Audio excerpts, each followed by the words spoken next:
Assalamualaikum warahmatullahi wabarakatuh, teman-teman mahasiswa. Selamat datang di YouTube channel saya. Dan kali ini saya akan membahas mengenai gimana sih cara kita untuk menemukan judul skripsi atau tesis disertasi ya, yang tepat gitu. Dan yang memang kita pinginin, memang hal itu menarik untuk teliti.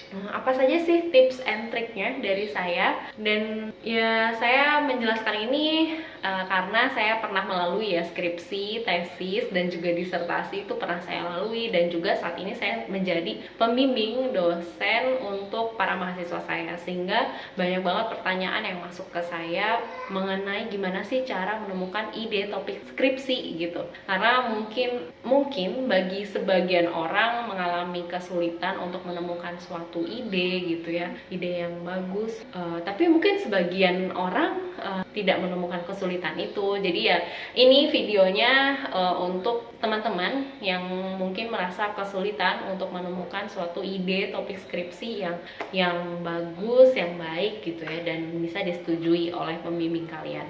Oke, yang pertama, jadi kalian tentukan dulu research interest kalian tuh di topik area mana. Jadi misalnya kalau saya sukanya di bidang corporate governance, karena saya di akuntansi ya, Fakultas Ekonomi dan Bisnis. Jadi saya akan membicarakan kapasitas di FEB itu, khususnya di akuntansi itu gimana. Jadi kalau misalnya skripsi di akuntansi itu kita akan ada beberapa topik ya. Pertama itu ada akuntansi keuangan, terus ada akuntansi manajemen, ada juga pajak, sistem informasi, di bidang audit ada akuntansi syariah gitu, banyak ya. Tapi itu biasanya kita akan lebih ke arah cross disiplin gitu. Jadi misalnya nih kita akan mengawinkan antara pajak dan sistem informasi. Contohnya gimana sih topiknya itu, seperti bagaimana sistem informasi pajak di suatu perusahaan gitu ya, atau kita mengawinkan antara penelitian market dengan akuntansi keuangan. Misalnya sih bagaimana reaksi investor terhadap kualitas laporan keuangan gitu, atau dengan kualitas audit gitu ya, kualitas audit terhadap manajemen laba, atau kita bisa pakai ke firm performance. Nah, jadi tentukan dulu kita tuh pengennya tuh apa gitu, research interestnya itu di mana. Kalau misalnya tadi saya itu pengennya ke akuntansi keuangan gitu, atau tata kelola, dan itu yang bisa tahu itu adalah kalian sendiri. Karena sama kayak mencari jati diri ya, kalian tentukan dulu apa sih kepinginnya kalian itu apa. Karena misalnya nih pembimbing kalian pengennya, kalau kalian buntu sama ide, terus pembimbing kalian ya udah kamu meneliti tentang audit, dan sedangkan kamu nggak serak dengan audit, dan itu akan menjadi penghambat kamu untuk menyelesaikan skripsi itu. Karena skripsi itu bagaikan pacar guys, jadi pacar atau kekasih kalian yang kalian itu temenin dalam hidup kalian selama 6 bulan ke depan, atau bahkan 1 tahun ke depan, dan kalian harus tuntaskan skripsi tersebut. Jadi kalian harus punya rasa suka dan cinta terhadap skripsi kalian. Jadi ya interesting topiknya itu yang tahu adalah kalian sendiri. Nah, yang kedua itu kalian harus banyak baca. Jadi tidak bisa kita itu hanya misalnya gini nih, saya kepikiran kayaknya sih saya mau neliti tentang COVID nih gitu, bagaimana sih perekonomian Indonesia di masa COVID-19, dan ketika ditanya sama pembimbing kalian metodenya gimana, dan kalian nggak tahu gitu metodenya apa, mau kuantitatif, kualitatif, terus kalian masih bingung, dan kalian ya akhirnya ini sebenarnya fenomenanya apa, terus ada nggak sih gap-gap penelitian, seperti perbedaan antara penelitian terdahulu itu temuannya ada yang beda nggak sih gitu. Jadi ada yang namanya gap dan ada fenomena. Oke, dan itu menjadi suatu permasalahan yang harus kalian pecahkan di kalian.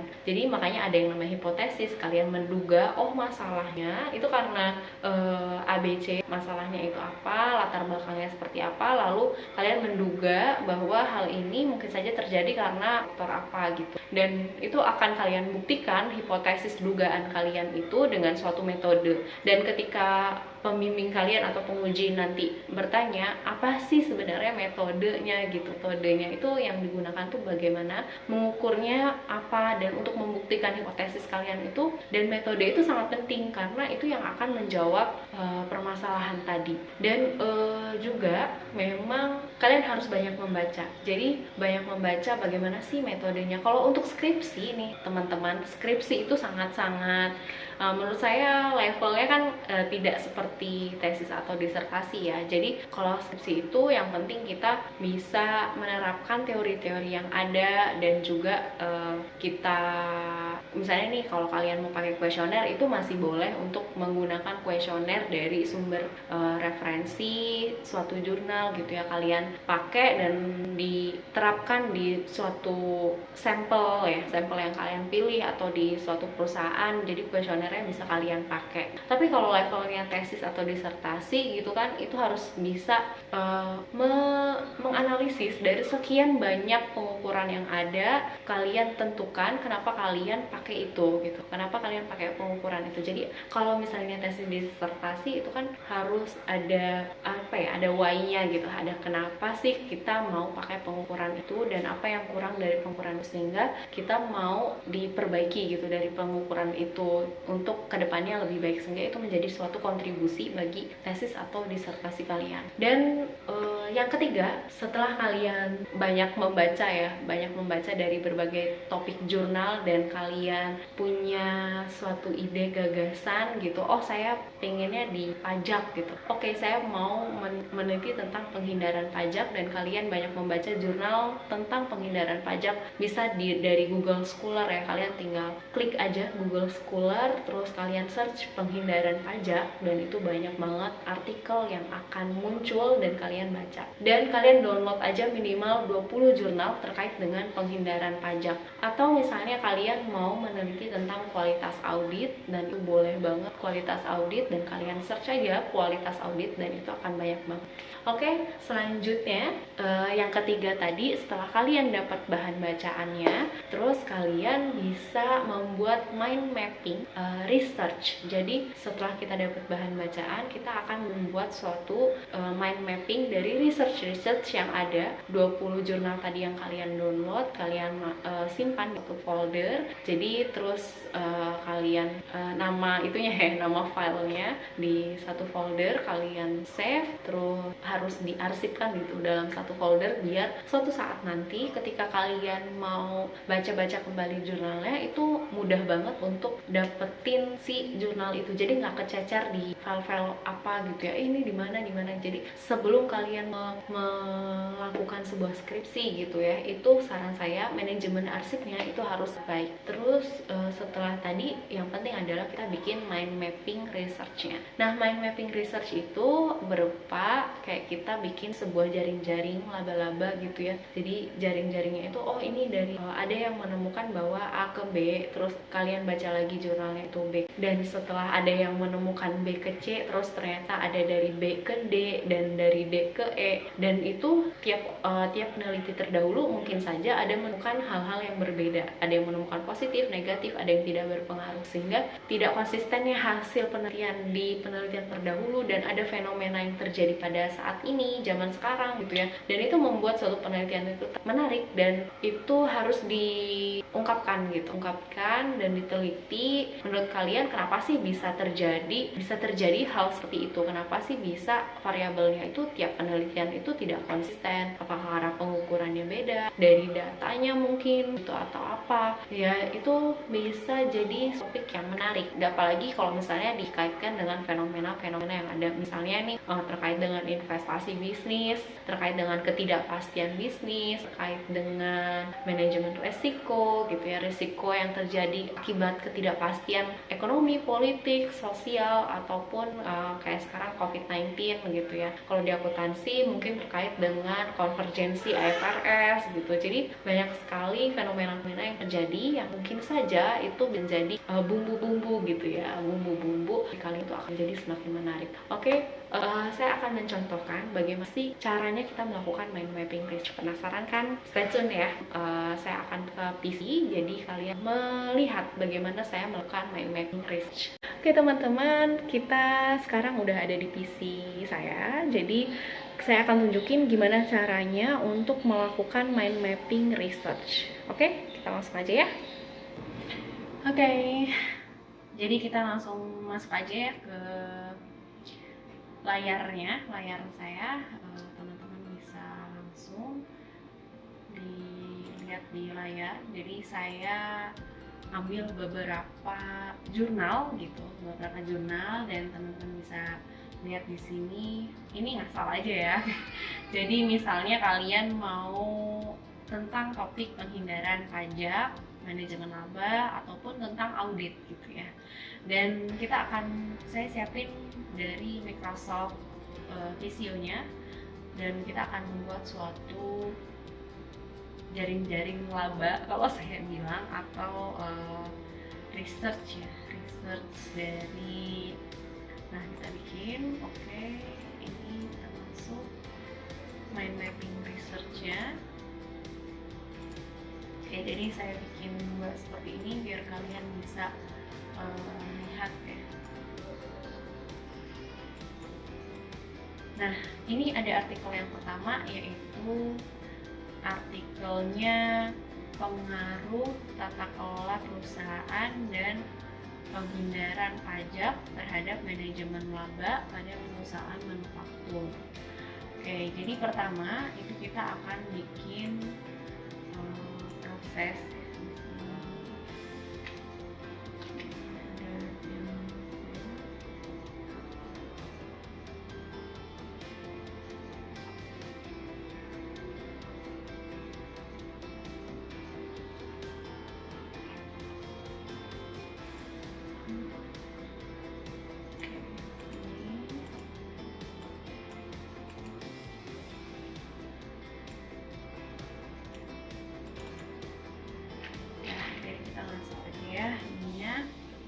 Jadi ada manajemen laba, atau kalau misalnya saya singkat jadi EM atau earnings management. Dan saya ambil lagi untuk penghindaran pajak.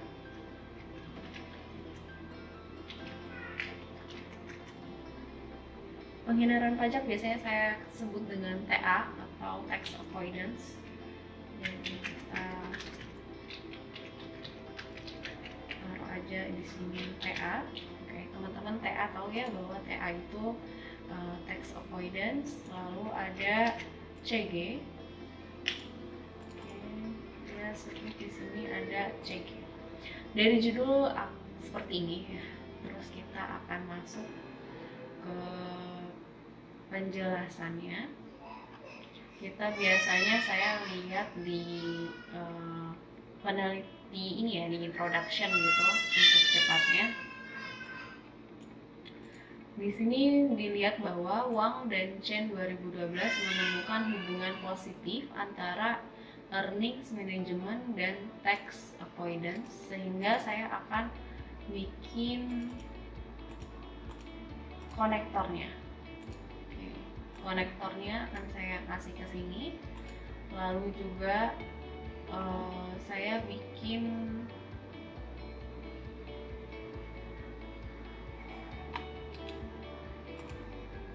ininya, apa namanya, text box-nya ya. Text box-nya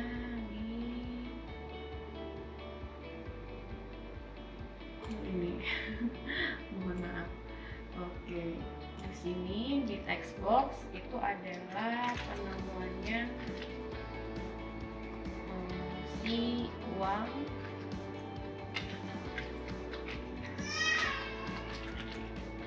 dan Chen itu menemukan adanya hubungan yang positif.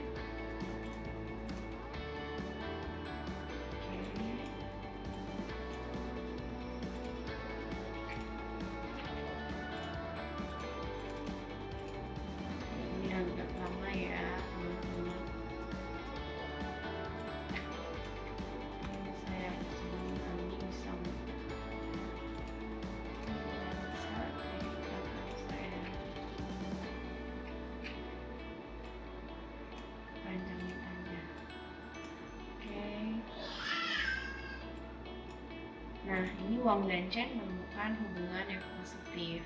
Lalu ada Dhaliwal et al. Mampu membuktikan bahwa perusahaan melakukan earnings management dengan tujuan sehingga beban pajak lebih rendah. Lalu ada Wijaya dan Kristiawan menemukan bahwa pajak berpengaruh positif. Sama. Nah, terus ada apa lagi? Klein menunjukkan bahwa board governance dapat menekan peluang dilakukannya earnings management. Sehingga kalau bisa kita lihat CGU di sini dan konektornya kita akan pasang ke manajemen laba, bahwa CG itu bisa nge-reduce dari earnings management. Ini katanya Klein ya. Klein itu bilang bahwa corporate governance atau tata kelola berpengaruh negatif terhadap manajemen laba. Nah, kita akan lihat apa sih temuan dari penelitiannya si Larastomo et al. 2016 ini, bahwa mereka bilang that test showed that Board of Commissioner, Independent Commissioner, and tax avoidance have positive impact on earnings management. Jadi BOC, Independent Commissioner, and tax avoidance itu punya positive impact, but managerial ownership has positive impact on earnings management, and audit committee has no impact. Wah, banyak banget ya. Jadi kita akan memecah lagi gitu ya. Kalau sebenarnya kalau TA, tax avoidance, karena tadi pengennya kan meneliti tentang TA ya, tax avoidance-nya itu sebenarnya pengaruhnya positif, sehingga kita bisa tambahkan di sini bahwa penelitian dari Larastomo itu menemukan hal yang positif. Sejalan dengan si Wang dan Chen. Lalu ada penelitian-penelitian lain mungkin terkait dengan tax avoidance ataupun tax aggressive. Tax aggressive itu sama kayak tax avoidance. Jadi kita akan menemukan, kita baca lagi jurnal yang lain. Nah, di jurnal yang lain ini kalian lihat, saya besarkan ya. The result of this study indicate that the partial variable tax avoidance choices do not affect to tax aggressiveness. This shows that the method of depreciation, jadi apapun pengambilan keputusan akuntansi itu tidak berpengaruh terhadap tax avoidance atau tax aggressive. This shows that the method of depreciation itu doesn't affect. Lalu ada debt policy against to tax aggressiveness. Nah, kita bisa lihat, kita akan tambahin beberapa variabel, karena setelah kita baca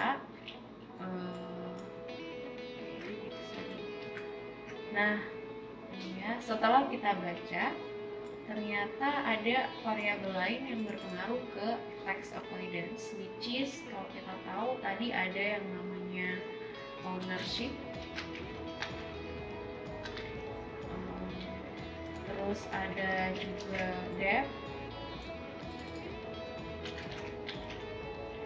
policies, debt atau leverage gitu ya, itu berpengaruh ke tax avoidance. Terus juga ada accounting choices. Nah, di sini saya akan bikin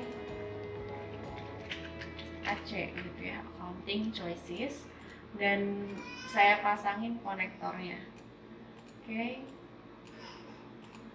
Nah, kalau bentuknya jadi yang debt itu kita akan baca lagi bahwa tadi ya, antara dia berpengaruh, si debt ini dia berpengaruh. Lalu ownership itu dia bilang tidak berpengaruh ya. Jadi kita akan baca lagi kenapa debt itu tidak debt itu berpengaruh. Debt itu berpengaruhnya kita akan lihat di hasil. Jadi di hasilnya itu katanya DAR ya, debt to asset rasionya signifikansinya 0,1, jadi koefisiennya positif ya, koefisiennya positif, sehingga akan kita taruh di sini bahwa Anggun itu menemukan positif.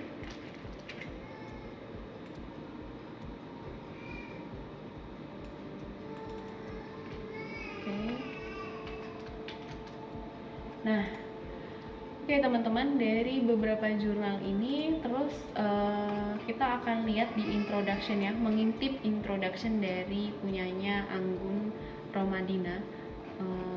Kita akan lihat di latar belakangnya, dan saya nggak yakin kenapa bisa accounting choice tidak berpengaruh ke tax avoidance dan ownership, kepemilikan keluarga gitu ya, itu tidak berpengaruh ke tax avoidance, dan saya belum yakin karena itu teorinya sih bilangnya berpengaruh ya. Misalnya gini, according to Chen et al 2010, a comparison of the level tax aggressive family sama non family itu akan berbeda. Jadi kepemilikan keluarga dan non kepemilikan keluarga itu akan berbeda, sehingga akan saya taruh di sini. Anggun menemukan tidak berpengaruh, tapi Chen 2010 gitu ya, Chen et al 2010 itu menemukan bahwa adanya pengaruh akan berbeda. Oke. Jadi kepemilikan keluarga itu akan semakin melakukan penghindaran pajak, itu menurutnya Chen et al. Sehingga kalau kita lihat di layar ya, sesuai yang saya buat di Visio, ini ada hipotesisnya ya, accounting choices itu juga sebenarnya berdasarkan penelitian terdahulu, pilihan metode akuntansi itu akan berpengaruh gitu ya. Menurut Hasan 2012 bahwa pemilihan metode akuntansi tertentu itu sebenarnya akan bisa mempengaruhi tax agresif. Jadi di sini kita akan tulis Hasan 2012. Nah, ketika kita hanya membaca 2 artikel saja yang di sini, itu sudah bisa menggambarkan beberapa variabel yang terkait dengan tax avoidance dan juga earnings management. Saya baru baca 2 loh, belum 20 jurnal. Kebayang nggak kalau misalnya saya baca 20 jurnal, introduction-nya aja dan hasil dari penelitian jurnal yang saya baca itu akan sangat banyak, sangat kompleks, dan teman-teman bisa bercerita banyak di situ, dan itu menjadi suatu latar belakang yang sangat-sangat menarik. Jadi teman-teman bisa lihat gitu. Nah, di sini bisa dilihat ya bahwa accounting choice itu ownership, debt itu berpengaruh ke tax avoidance atau penghindaran pajak, dan di sisi lain penghindaran pajak itu juga punya pengaruh ke earnings management atau manajemen laba. Itu menurut Wang dan Chen dan Larastomo et al positif gitu ya, menemukan hal yang positif. Sehingga kalau kalian sadari nggak sih di hal yang saya buat ini, berarti tax avoidance itu akan menjadi variabel mediasi ya antara apa saja faktor penentu dari tax avoidance, yaitu accounting choices, ownership, debt gitu, dan juga si tax avoidance ini juga berpengaruh ke EM. Jadi secara nggak langsung sebenarnya accounting choices, ownership, debt itu berpengaruh ke earnings management melalui tax avoidance. Jadi bisa jadi hal ini tidak adanya perbedaan temuan gitu, itu mungkin saja karena ada variabel lain yaitu si tax avoidance. Makanya ini menjadi suatu hal yang menarik. Tax avoidance tuh di antara AC, ownership, debt, dan juga manajemen laba itu tiba-tiba ada tax avoidance gitu ya, menjadi variabel mediasinya. Dan si CG ini jadi menarik juga karena tiba-tiba tata kelola itu bisa menurunkan adanya manajemen laba di suatu perusahaan. Oke, jadi ini menjadi suatu judul yang menurut saya jadi menarik gitu ya. Tapi kalau untuk skripsi, teman-teman boleh untuk mengambil 2 variabel saja atau dibatasin, karena skripsi itu kan tidak sekompleks tesis atau disertasi ya. Jadi teman-teman bisa untuk membatasi masalahnya. Misalnya teman-teman mau, saya ownership terus berpengaruh ke tax avoidance dan selanjutnya berpengaruh ke manajemen laba gitu. Atau teman-teman mau pakai seperti ini, misalnya antara TA dan earnings management, terus kita ada moderasi dari tata kelola, atau apalagi ya, TA ke manajemen laba, ada moderasi dari utang. Nah, itu hal-hal tersebut menjadi suatu hal yang menarik ya. Jadi teman-teman bisa memiliki kontribusi di skripsi keterbaruannya atau apa. Ketika dosen kalian tanya keterbaruan dari penelitian itu apa sih, bedanya dengan penelitian kemarin tuh apa, karena kalian menemukan atau memasukkan suatu variabel yang baru atau mengukur hal-hal yang baru gitu ya, mengukur sesuatu yang baru. Dan ini saya kasih contohnya adalah di kuantitatif, tapi kalau di kualitatif tentunya kalian harus mengedepankan apa sih yang menjadi permasalahan di suatu instansi atau perusahaan tersebut. Jadi setelah kalian melakukan wawancara dan juga observasi ke lapangan, studi kasus, dan kalian mengamati gitu ya, apa sih masalah yang ada sehingga kalian mau memecahkan masalah itu. Misalnya ada suatu perusahaan yang mengalami defisit terus-menerus kayak gitu ya, atau juga kesulitan untuk membuat suatu kayak variabel costing gitu, atau tidak bisa menentukan berapa sih fix cost yang saya buat gitu di satu perusahaan. Nah, kalian muncul dengan ide gitu ya, ide bahwa saya bisa loh memecahkan masalah perusahaan ini dengan misalnya saya mau bikin variance analisis, atau saya mau bikin ABC costing gitu, atau ABM costing untuk memecahkan suatu permasalahan yang ada di suatu perusahaan. Dan studi kasus itu ya tadi bisa muncul si topik skripsinya kalau kalian sudah melakukan observasi atau wawancara ke yang bersangkutan gitu, ke direksinya, ke manajer gitu ya. Kalian harus melakukan observasi dulu, harus melakukan wawancara. Jadi wawancara terbuka, wawancara tertutup dengan para manajer gitu, sehingga kalian bisa membayangkan, kira-kira ini loh judul yang memang bisa saya ambil dan akan sangat bermanfaat untuk perusahaan itu atau untuk instansi pemerintahan gitu ya. Itu bisa juga gitu, kayak misalnya kalian mau ambil di Dispenda di suatu daerah gitu, di Pemprov, Pemkot, itu silahkan gitu ya. Jadi tidak harus di kuantitatif atau kualitatif gitu. Kalau skripsi itu yang penting kalian semangat buat kerjainnya, dan tiap hari tuh kerjain terus gitu ya. Kalau bisa misalnya tiap hari tuh minimal 1 jam kalian untuk berpikir sebenarnya skripsi saya itu mau dibawa kemana. Terus juga tiap hari tuh kalian harus ngetik dan mencari ide-ide yang mungkin saja ini skripsinya nih buat di skripsi saya bagus gitu. Jangan sampai kalian menunggu si dosen kalian gitu, tapi tidak menunggu masukan dari dosen gitu, dan akhirnya buntu. Jadi jangan sampai kalian menyalahkan nih, misalnya dosen pembimbing saya kayaknya kurang memasukkan suatu ide-ide gitu, padahal ide itu sebenarnya datangnya dari kalian sendiri, dan pembimbing itu hanya berusaha membimbing ini salah atau ini benar dan mana sih yang kurang dari ide kalian gitu. Jadi hanya tinggal merapih-rapihkan. Oke, mungkin itu saja yang bisa saya jelaskan bagaimana sih cara kita untuk menemukan suatu ide penelitian, dan ini semoga bermanfaat untuk kalian yang lagi ngerjain skripsi. Kalau misalnya kalian punya pertanyaan lebih lanjut, bisa di kolom chat, di kolom komen di bawah. Oke, terima kasih. Wassalamualaikum warahmatullahi wabarakatuh.